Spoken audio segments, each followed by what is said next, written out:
My presentation today is about the evolution of the Elhub development team over the past 4 years. I'm going to talk a little bit about our history, some of the challenges we encountered, and how we ended up developing over those few years. So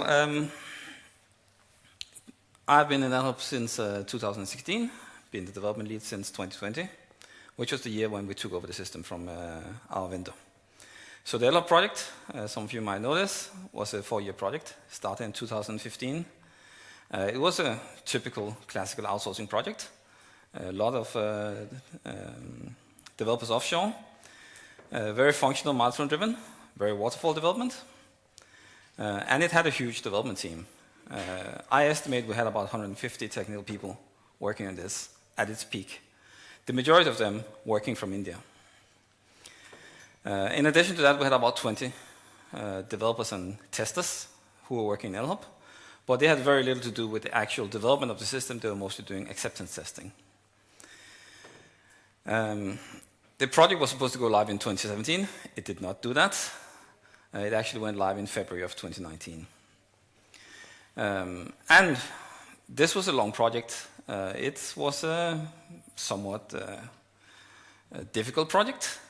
And it was very quickly decided after we went live that we could not continue this way. We had to insource this project and make it actually take ownership of the technical system. So that was decided around 2019-2020. And the deadline for this insourcing was set for October 2020. And among our technical people, our reaction was a little bit like that cartoon there. You know, this was insane.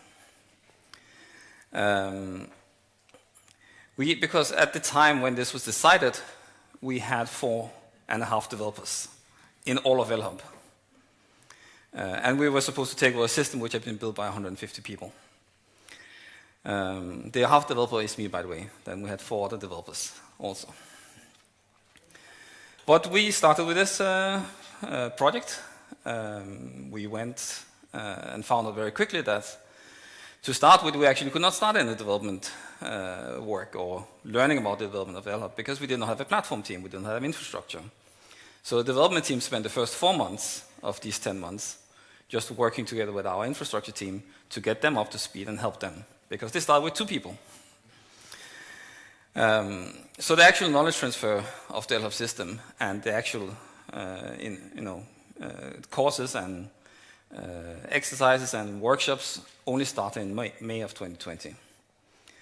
And a lot of this was very difficult. There was lots of documentation, but also a lot of stuff which was simply not known anymore.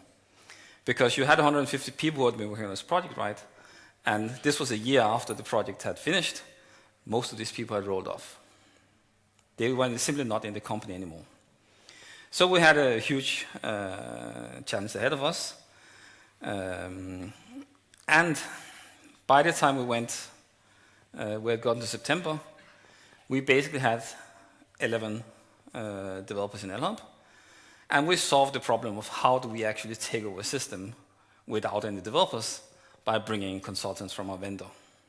So we brought in 14 developers from our vendor, handpicked people who had a lot of expertise in the system, and put these 3 people together with our people to create the Elhub development team.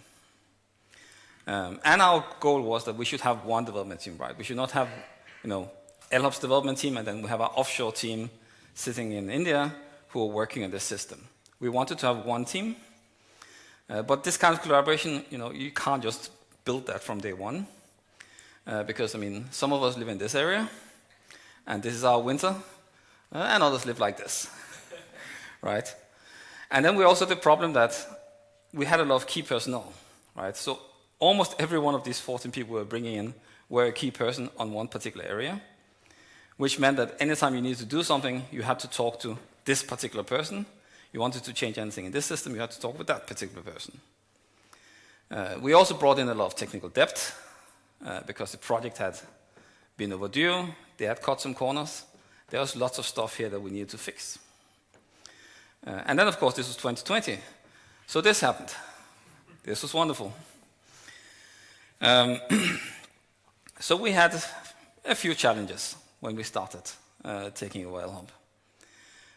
And I don't know if any of you know this saying. It's a very classical saying in terms of organizational culture, which is that culture eats strategy for breakfast. Right? You can make rules, you can make suggestions, you can say things that you want to do, but what you always see is that the team culture is going to win in the end. And when you're taking, a small team like we had and bringing in a bunch of other people, you're going to get a very interesting team culture. How many people here know Ted Lasso? Familiar with that show?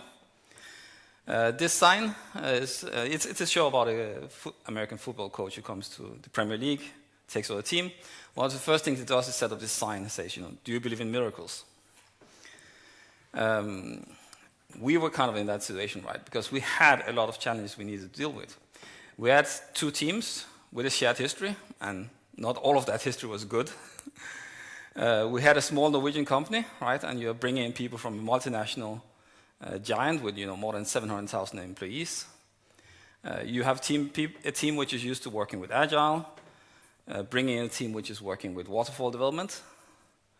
You have a flat organization like you have in Norway or in Scandinavia in general. You're bringing in people who come from a very hierarchical organization where they're used to chains of command. And you have national cultural differences, right? I mean, Scandinavians like to be direct, like to have constructive feedback. Indian culture is more, nuanced, indirect. Harmony is valued, not conflict. So you kind of have to think about what kind of culture do you want to bring into your team? What kind of culture do you want to have in your team? And the Ted Lasso show, I really like that because it's actually a team or a show about building team culture. Right? Ted Lasso is very much a proponent of this idea of optimism, trust, cooperation, and growth in his team. And if you actually look at what sort of research has been done about organizational teams or team culture, this is actually what you also see is considered the best type of culture. So a guy called Ron Restaurant did a lot of research of this in the 90s and 2000s, and basically identified two types of organizations. On your left is what he called the pathological organization, and on the right is what he called the generative organization. So Google also did a lot of research in this for the past 20 years on team organization in a project called Project Aristotle, and they actually identify exactly the same, right? You want to have high-performing teams, you need to be on your right here, right? You need to have performance-oriented teams with high cooperation, where messengers are not shot, where risks are shared, where failure leads to inquiry rather than scapegoating. But how do you get to that point, right? How do you get a team that looks that way? Because it's very easy to say, right? It's not that easy to do. So what we actually found was that we had to think about how do we want to build a team. And it was quite interesting because we started with Spirit, where everyone was working from home. All the work was happening on Teams, and all the team building was on Teams. And interestingly enough, COVID or Corona was, an awful time. But for us, this was actually an advantage. Because we started with everyone on the same level playing field. So we didn't have a Norwegian office and an Indian office. Everyone was working from home, so everyone was equal. And that's actually, surprisingly, was a good thing for us. Because one of the things we needed to do very early was to build interpersonal relationships. I think interpersonal relationships are the key when you're dealing with a team. Because people who know each other, and this is pretty obvious when you say it, right? People who know each other well also work well together. So we did a lot of stuff in terms of scheduling team activities. We had online fika, which is just a coffee meeting online where we just talk to each other. We played games, sometimes real computer games, but also sort of very low-level stuff which anyone could just join. We had frequent tech talks. And then we also used our methodologies. So we had code reviews. Most people, I assume, are familiar with what those are. Code reviews are not just for finding bugs, because, or at least, that's what you usually do, right, with code reviews. You're trying to find bugs. But more than that, they are a risk-sharing mechanism, right? They are a way that you share risk, because if I'm reviewing your code, then I'm also sharing in the risk that your code is actually working as intended. And more important than that, in my opinion, is that they are a knowledge distribution mechanism. And this is something we've seen many, many times.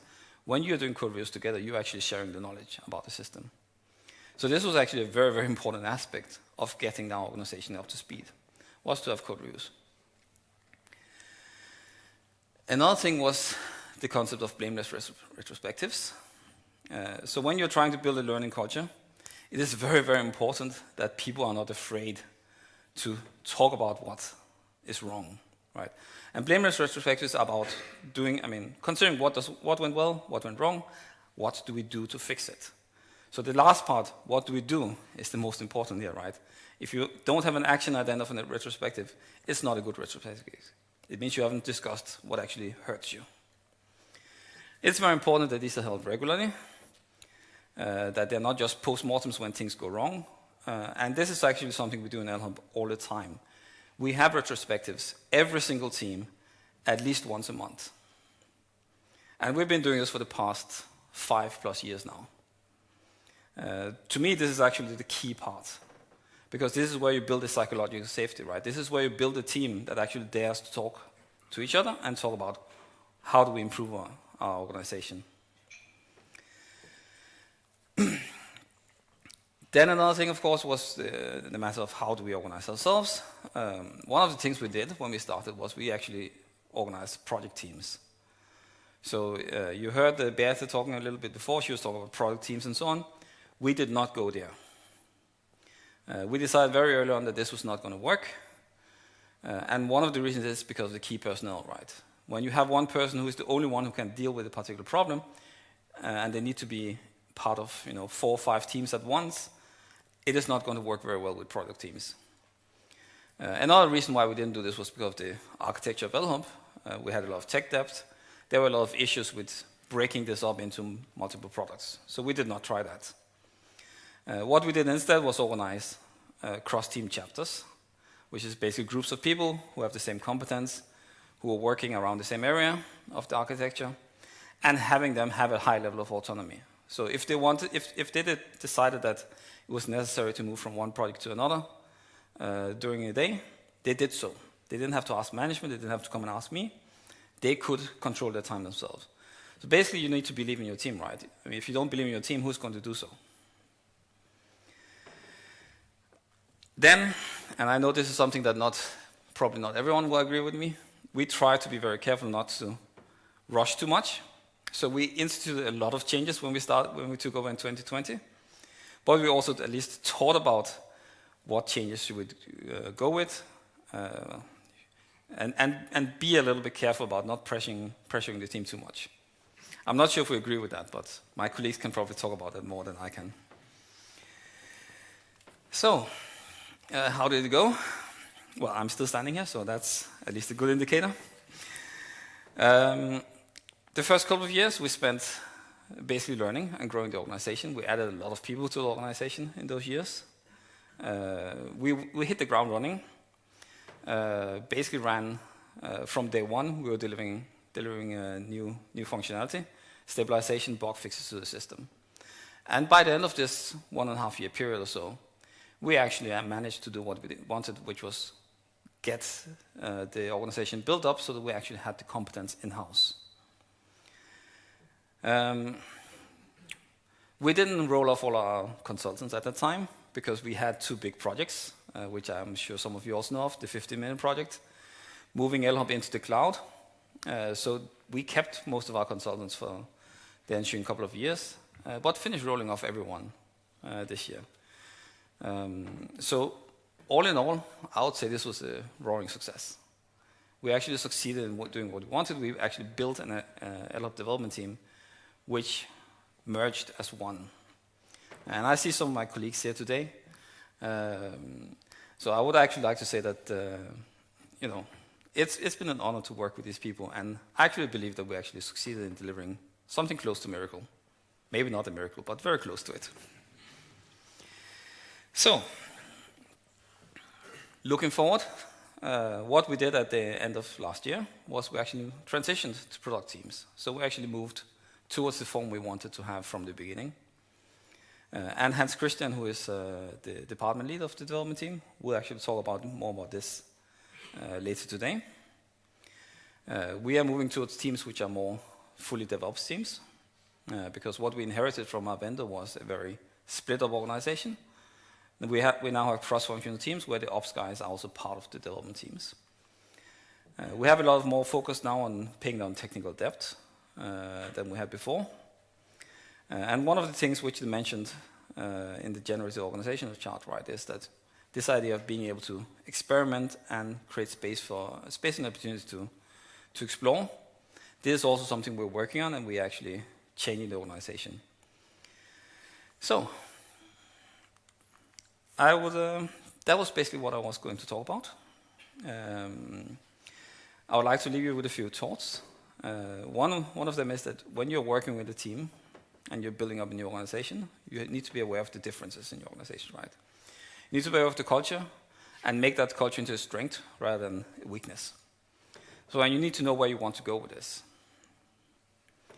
Then also always think safety first, or psychological safety first, because without the psychological safety, you will not have the communication which allows you to understand what is going on in the team and work towards a better team culture. And then keep in mind that culture is always evolving. It constantly involves in changes, and the same goes for your teams. They also have to constantly involve a change. Yeah, that was basically what I was going to say. Thank you.